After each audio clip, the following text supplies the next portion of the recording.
Hello and welcome everyone to another episode of Scott Schilling Speaks. I'm your host, Scott Schilling. Got another great friend on today. She is a business accelerator. She's got all sorts of support to grow businesses left and right. Lisa Mininni, thanks for joining me here today. Thanks, Scott. Good to be here. I always love talking to you. We always seem to have a lot of laughs together. Exactly. We were talking even before we went on about a little bit of the foundation that you help businesses scale with. Share with everybody a little bit about that, and then we'll just kind of work from there. Yeah, for 20 years, we've been showing businesses a systems approach to profitability. So what does that mean? Because a lot of times when people think systems, they either think, yeah, that gives me freedom, or they throw up in their mouth a little bit.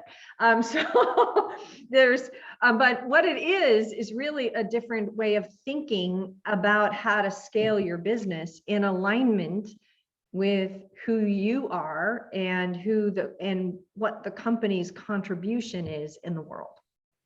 It makes a lot of sense. That I think that, again, we were kind of laughing a little bit. I said, I'm working on expanding what I do and how I do it. And I said, I'm probably the only one who's going through that right now, right? No, not at all.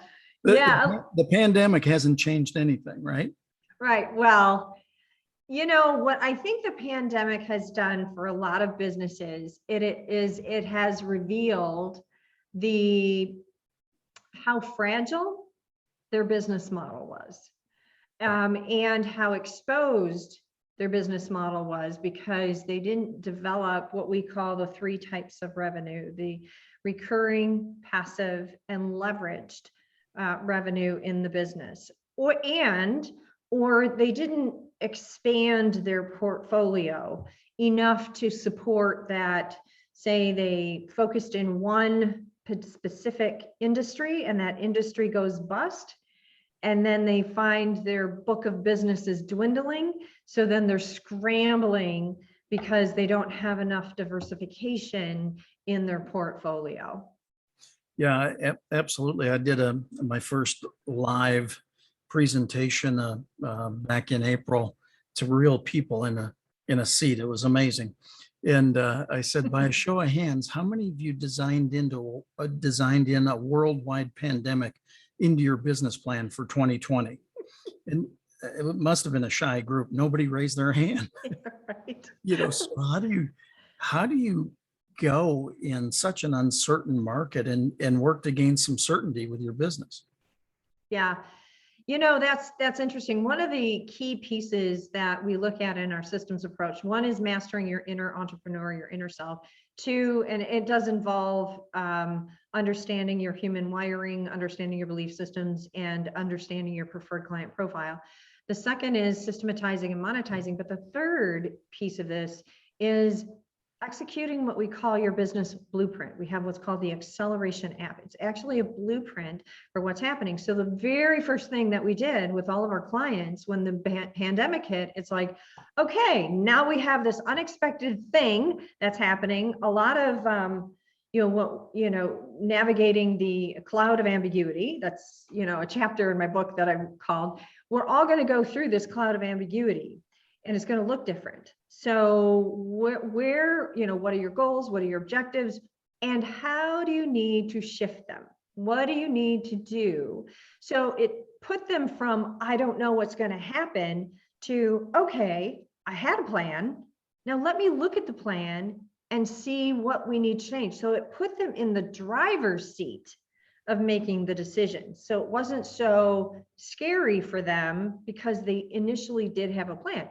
But I think to a large degree, a lot of people had things missing in their business plan, or in their business model rather, that just got revealed during that, right? And innovation. I mean, a lot of people had to be innovative, and they started different types of services that they never even thought of. Yeah, I think that's one of the things. As we launched Be Connected, we had a concept behind what we were going to do to allow people to have connections at the touch of a button adding some tools, adding some training, but it expanded all the way into now the broadcast network as well, being able to share. And, a tremendous amount of what we put together was exactly what people needed at that time. And then I think we started to come out of it a little bit. And I would like to say, I would like to think we're out of it. I don't think we're close to being out of it. I think we're actually going back into it. And I know your state is significantly different than my state. And these are states. This is not the country. This is right. Just the way to do business, the ability to do business. How do you take when things are changing so fast? How do you grab hold of something, and how long do you hold on to it? Yeah. Oh, wow. That is just a great question. There's a fine balance between making things happen and then being and just kind of a witness to them unfolding. Okay. I am reminded of that because this just happened when our power went out because of major storms that ripped through our state of Michigan. And it's like, wow. So I also own the Business Innovation Lab. It's a 8,100 square foot co-working and conference facility. So we were out of power for 4 days. And it's like, okay, trying to take action, shift things. I've got workshops too that I offer on the Accelerate Associate side, right? So we had to do a lot of shifting. I had to take care of my coworkers. And so there was a lot of being agile during this time and saying, okay, what can be done? And at some point you can take all the action you take, and then you kind of get to a place, I call it comfortably uncomfortable, that there's, you're just like, you know what, I've got to watch this unfold. I've done all I can do. There are things that are outside of my control, like working with the electric company to get prioritized, things are out of my control. So we did what we could do to get up and running. We did what we, everything all the action we could take. But there's sometimes you're going to hit barrier on barrier and barrier. And then you're like, you know what? I got to wait for this to unfold. And sometimes when you sit silent enough, when you just wait for it to unfold, it creates enough space for things to start happening. It's like the person who never goes on vacation. Sometimes that brilliant idea was waiting for you to be silent enough so that it could reveal itself to you. I find it very interesting that this topic is all of a sudden showing up 3 days in a row on my show. You got to really watch those, What does that mean? What does that mean? What does that mean, Captain Obvious?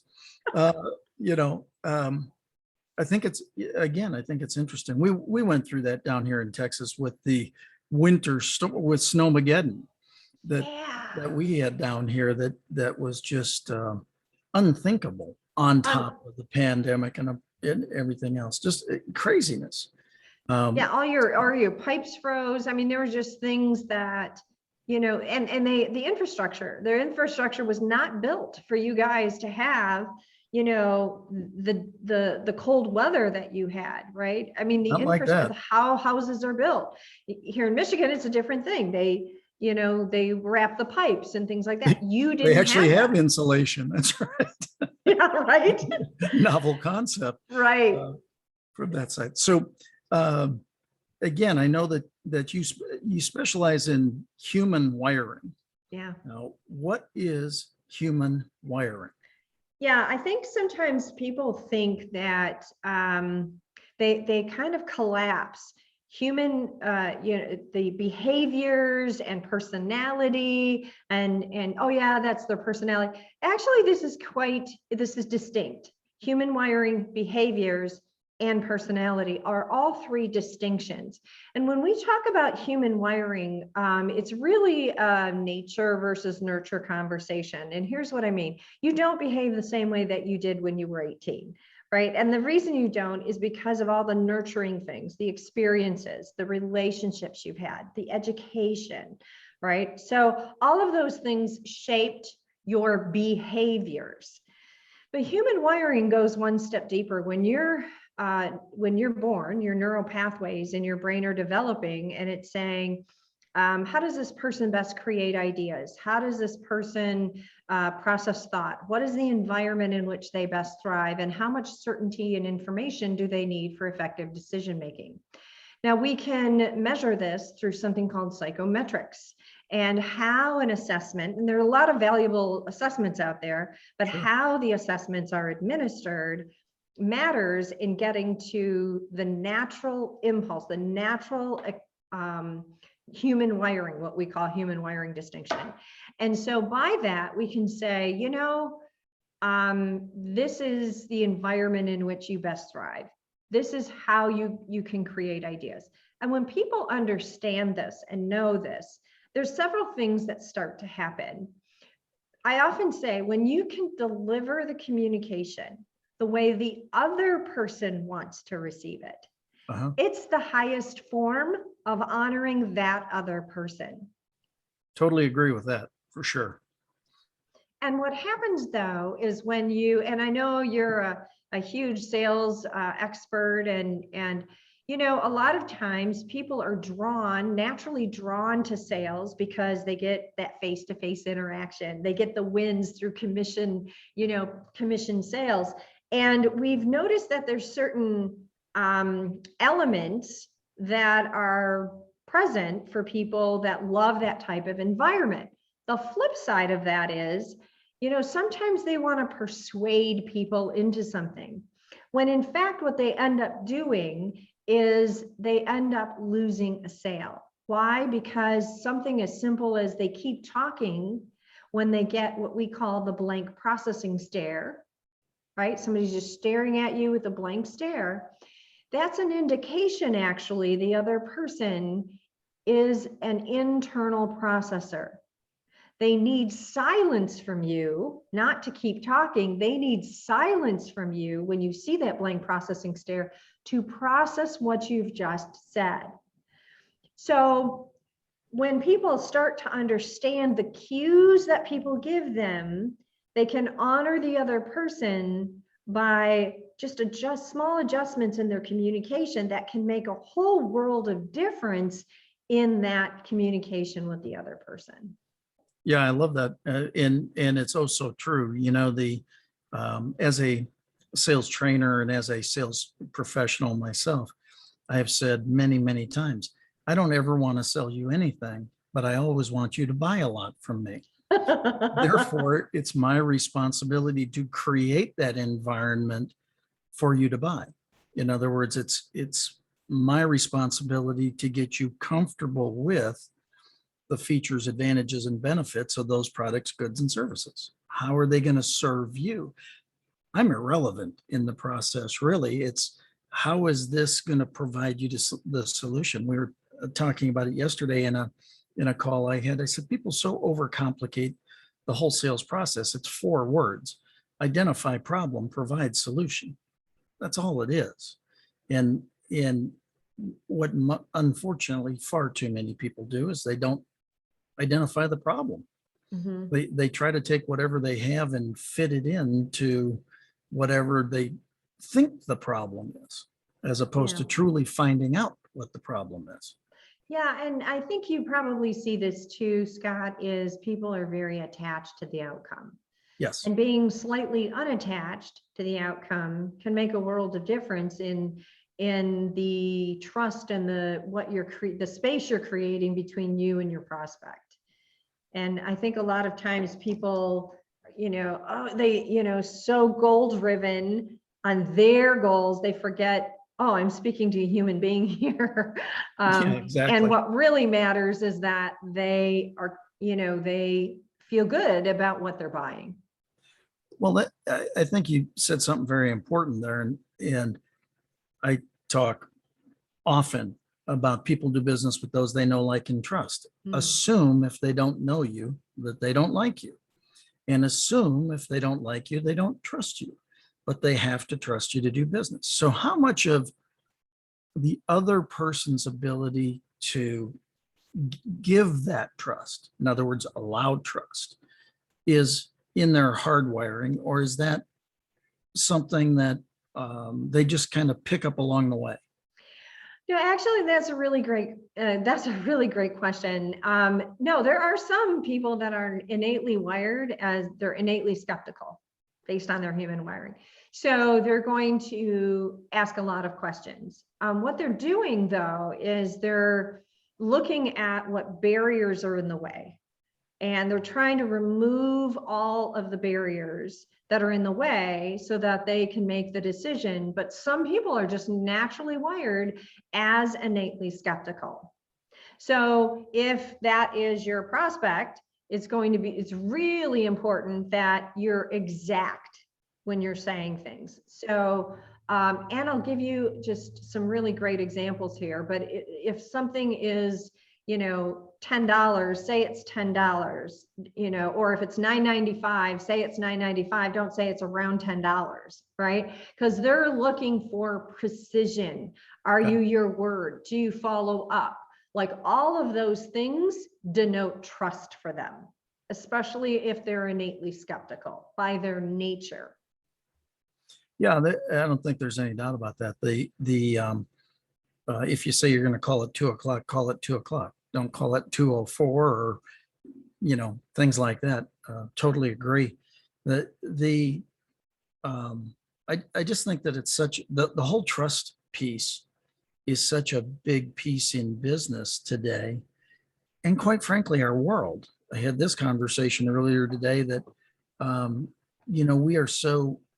there is such a great division in people's understanding of certain things. It's either way out to the right or way out to the left. And for us to really put things together in an appropriate way, don't they have to be more towards the middle so there's some common ground?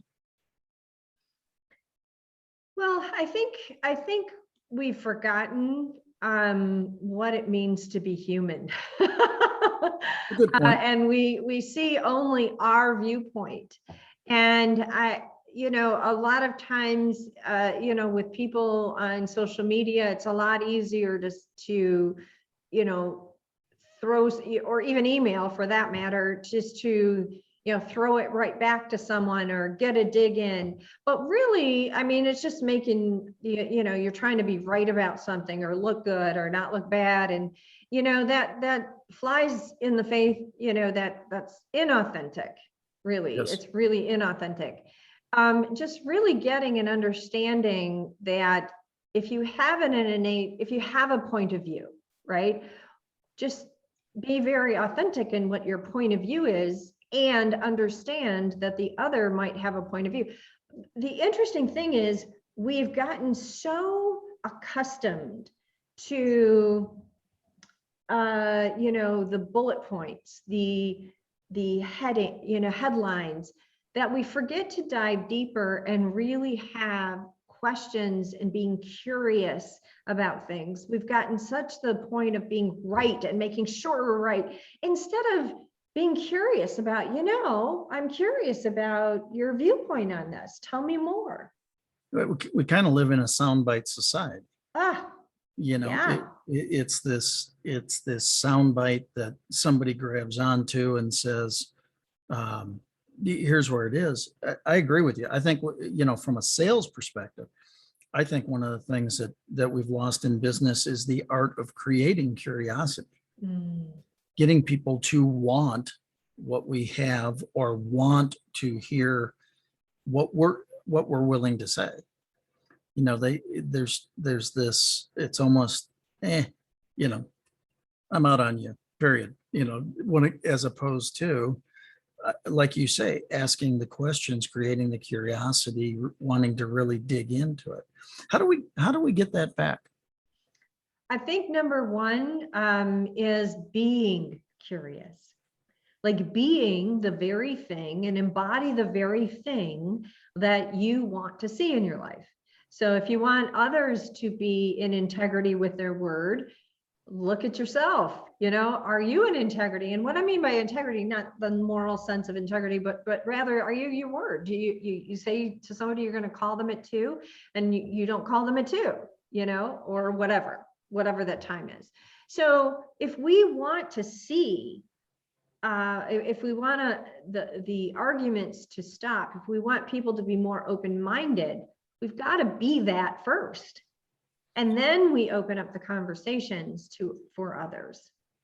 I totally agree. I think the one thing that I really enjoy with what I do is I get to talk with people basically all day long, somewhere in the world, and now using video tools so that while it doesn't replace in-person face-to-face, at least you can be face-to-face and have some better communications with it and really learn. It's fascinating to me because I'm talking to people all over the world that I get a glimpse into their world halfway around the world with the same situation. I mean, with the same massive event that's going on, right? And be able to talk about that. This seems like a perfect segue into your book, Me, Myself, and Why. Really some of the secrets of change. So now how do you navigate change in this environment that we have today? Yeah. I think a lot of times what's happening is that people are navigating, number one, without awareness. Awareness of what makes them unique, their own unique drivers, what makes them special, and how to really maximize that. I think, and there's a lot of things that, the foundational principles that people don't have, like they don't have a personal vision. They don't know what their value system is. They may have an idea, but they haven't really looked at what are their values, what are their grounding principles, and then they go into business and wonder why it's so difficult or why decisions take so long, when in fact they have no framework in which to operate. So one of the things that we talk about in the book is creating that vision statement for your life. My vision is a world that embraces quality, nurtures wisdom, and values integrity. A world where together we share our uniqueness to motivate others to strive for excellence while demonstrating courage, character, and balance. And I've used those principles, that vision statement, to create and purchase the Business Innovation Lab. And we said, what does that look like? Am I demonstrating courage, character, and balance by taking this step in expanding the business? And so these are the very foundational principles, but they don't teach you this in school, And so people don't have these principles under which to operate. They have no foundation. So when they come up with, new scenarios or new situations, it's often difficult for them to navigate it, or a pandemic, for example. And to your point, Scott, you brought up a really good point about having the ability to meet with people all over the world. And, it was interesting that I had a chance to talk to people in Australia and all over the world, Canada. And, I think sometimes in the United States, we're really isolated. Yeah. Or it feels isolated. We don't realize the impact. And so I had an opportunity to say, well, wow, what's it been like there? And, and in some cases they had it a lot worse than we did. But it was interesting to see the impact that it had on people. And just, yeah, I was talking with a friend in Dublin, Ireland, and I said, how are things there? And immediately, we're stage 5 lockdown, can't do anything, can't really even leave our house. Yeah. So what can you do? Another friend in Nova Scotia, which Nova Scotia in Canada was running under different rules than the rest of Canada. And the rest of Canada was pretty severe in their rules and things Yeah. like that. So it's been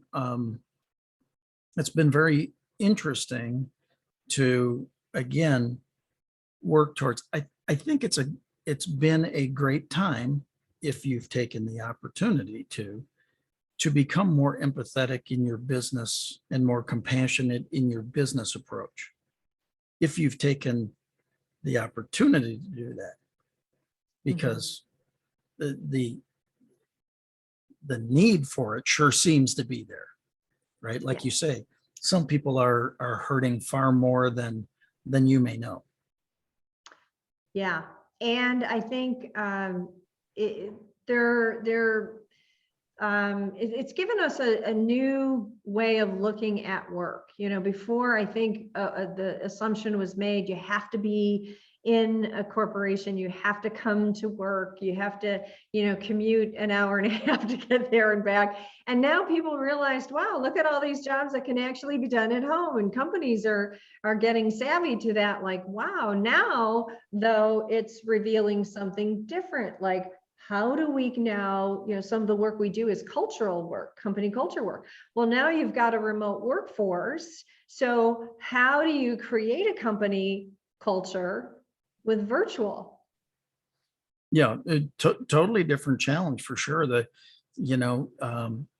think yeah, I read an article yesterday or the day before. I thought it was hilarious, actually.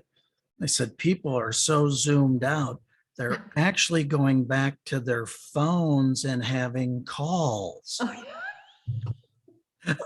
What? When did we stop doing that? You know, it was like this is a new discovery, that this is actually a phone and not a texting device. Oh my God.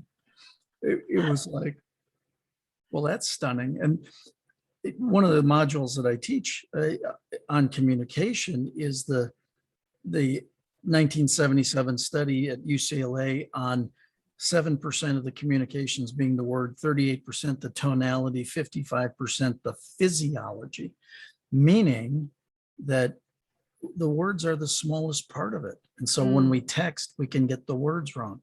The other person gets to apply the tone. Well, with video, like we're doing here, we get to see each other. We get to see whether we smile or we frown or we roll our eyes. I've never seen anybody roll their eyes on a Zoom before.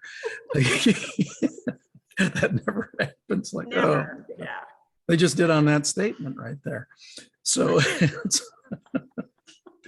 anyway, it's interesting how different a business will never be done the same way again. Agreed?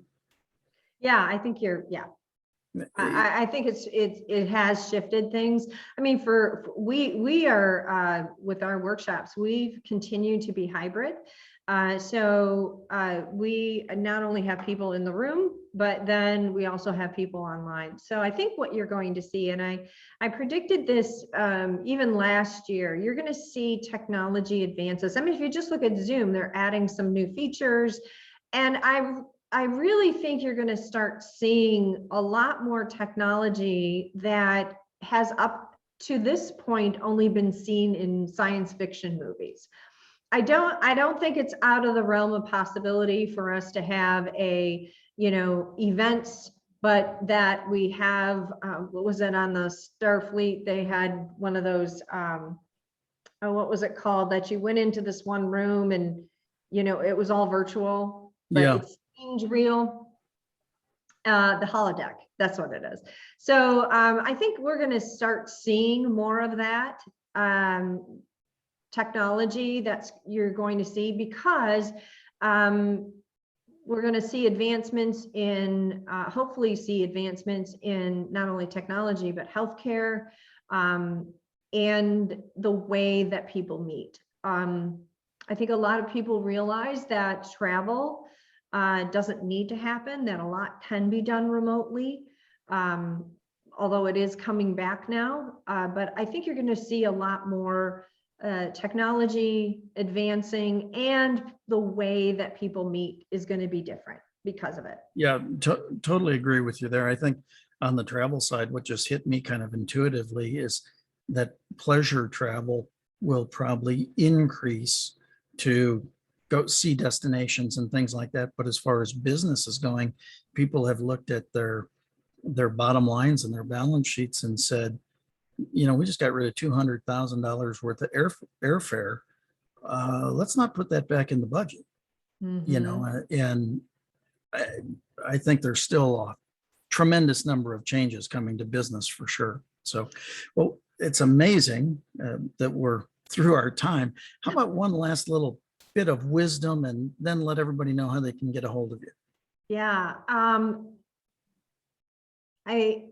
When delivering communication, the highest form of honoring the other person is to deliver it in the way the other person needs to receive it. And we have different infographics that people can download at my website at accelerateassociates.com/hardwiring.